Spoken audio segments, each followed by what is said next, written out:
ओम शांति। 21 अक्टूबर 2023 बाबा के महावाक्य। मीठे बच्चे सदा खुशी में तब रह सकेंगे जब पूरा निश्चय होगा कि हम भगवान वाच्य ही सुनते हैं, स्वयं भगवान हमें पढ़ा रहे हैं। प्रश्न।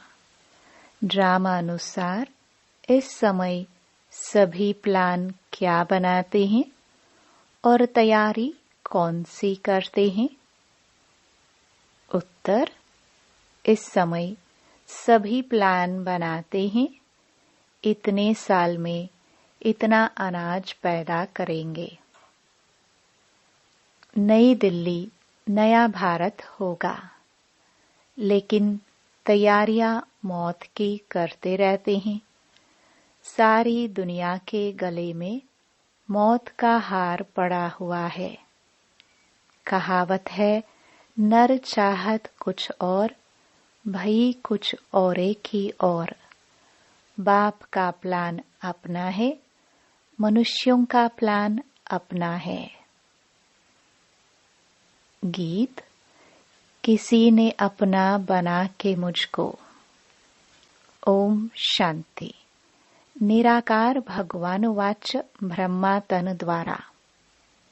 यह पहली बात तो पक्की कर लेनी चाहिए कि यहाँ कोई मनुष्य नहीं पढ़ाते, निराकार भगवान पढ़ाते हैं।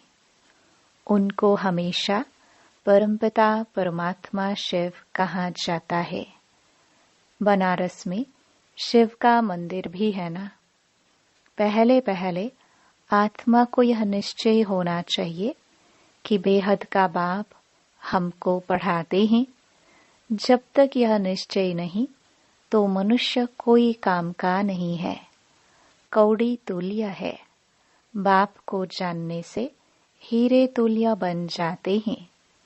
कौड़ी तुल्य भी भारत के मनुष्य बनते हैं, हीरे तुल्य भी भारत के मनुष्य बनते हैं। बाप आकर मनुष्य से देवता बनाते हैं। पहले जब तक यह निश्चय नहीं है कि भगवान पढ़ाते हैं, वह जैसे कि इस नॉलेज में बैठते भी कुछ नहीं समझते हैं। वह खुशी का पारा नहीं चढ़ता। वह है हमारा मोस्ट बिलवड बाप, जिसको भक्ति मार्ग में दुख के समय पुकारते थे, हे परमात्मा रहम करो। यह आत्मा कहती है।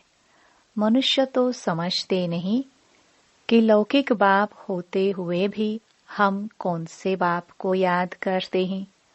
आत्मा मुख द्वारा कहती है, यह हमारा लौकिक बाप है, यह हमारा पारलौकिक बाप है।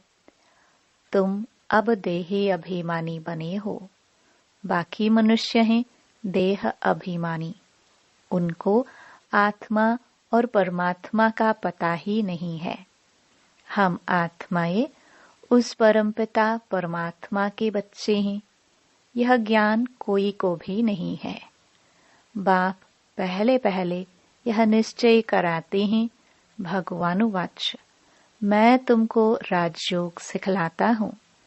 तुम देह सहित देह के जो भी संबंध हैं उनको भूल अपने को आत्मा निश्चय कर मुझ बाप को याद करो।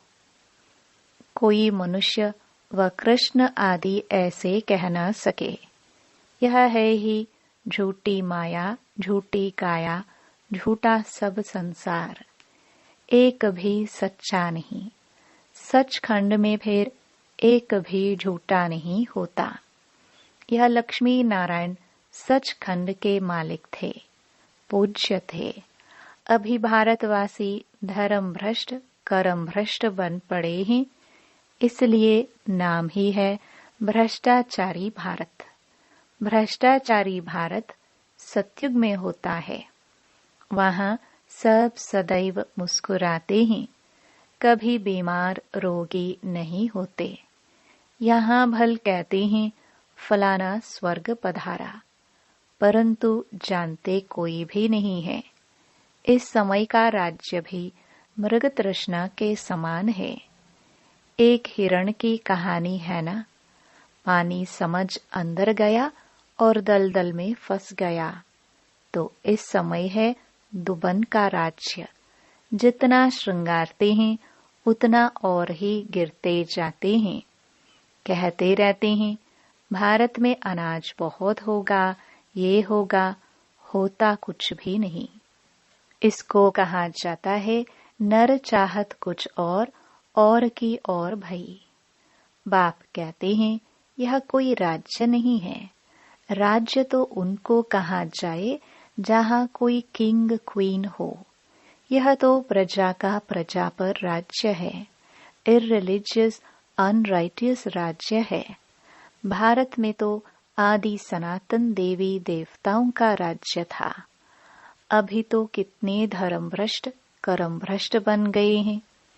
ऐसा और कोई देश नहीं जो अपने धर्म को नहीं जानते हो। कहाँ भी जाता है रिलीजन इज माइट। देवताओं का तो सारे विश्व पर राज्य था। अभी तो बिल्कुल ही कंगाल हैं। कितनी बाहर से मदद ले रहे हैं। उन्हों को है बाहुबल की मदद, तुमको है योग बल की मदद। तुम बच्चे जानते हो मोस्ट बिलवड बाप है जिससे हमको 21 जन्म के लिए सदा सुख का वर्षा मिलता है। वहाँ कभी दुख की, रोने आदि की बात ही नहीं। कभी अकाले मृत्यु नहीं होती। न तो आजकल के मुआफिक इकट्ठे 4-5 बच्चे पैदा करते हैं। एक तरफ देखो खाने के लिए नहीं है, कहते हैं बर्थ कंट्रोल करो। नर चाहत कुछ और। समझते हैं न्यू दिल्ली नया राज्य है, परंतु है कुछ भी नहीं। मौत सबके गले में पड़ा है। मौत की पूरी तैयारी कर रहे हैं। बरोबर 5000 वर्ष पहले मुहाफिक यह वही महाभारत लड़ाई है। बाप कहते हैं यह तो कोई राज्य नहीं है, यह मृग तृष्णा मिसाल है। द्रौपदी का भी मिसाल है ना। तुम सब द्रौपदिया हो। बाप का तुमको फरमान है कि इन विकारों पर जीत पहनो। हम प्रतिज्ञा करते हैं हम सदा पवित्र रह भारत को पवित्र बनाएंगे। यह पुरुष लोग पवित्र रहने नहीं देते। कई गुप्त गोपिकाएं कितना पुकारते हैं कि यह हमको मारते हैं। तुम जानते हो यह काम महाशत्रु तो मनुष्य को आदि मध्य अंत दुख देने वाला है। बाप कहते हैं इस पर तुम्हें जीत पानी है।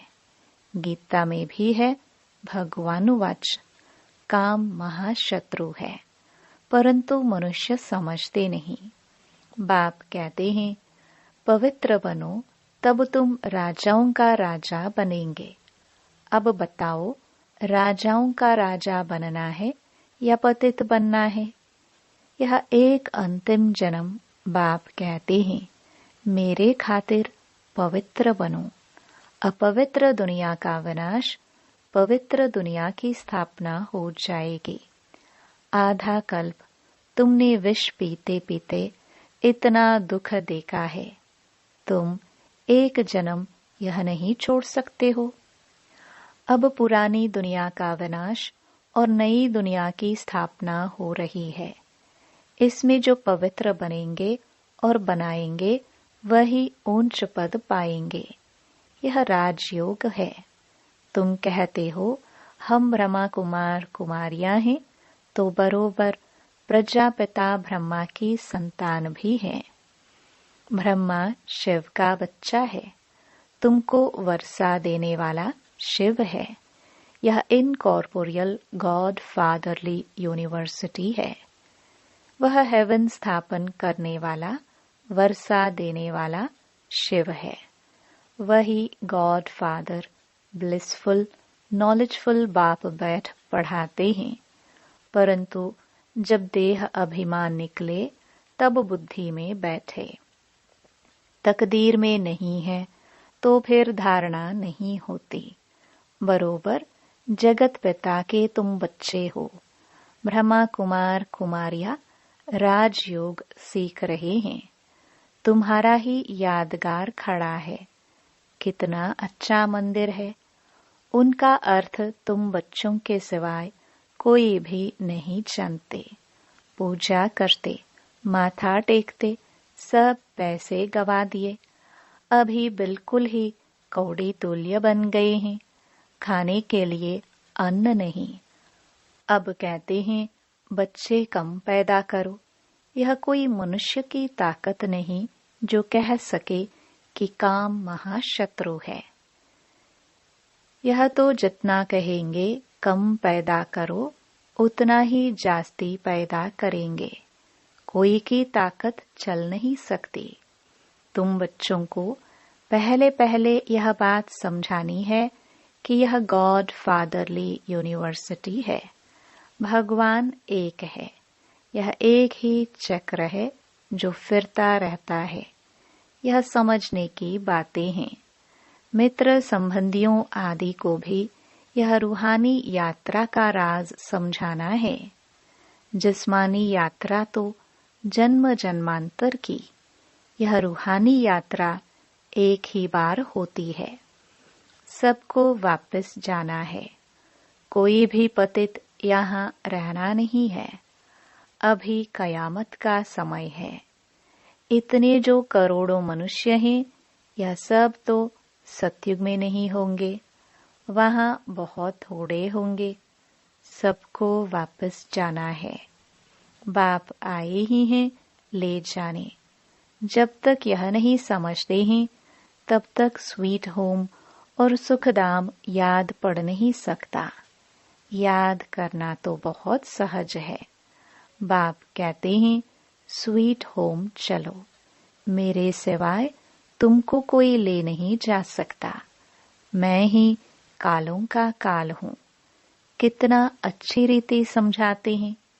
परंतु वंडर है, इतने वर्षों से रहते हुए भी धारणा नहीं होती।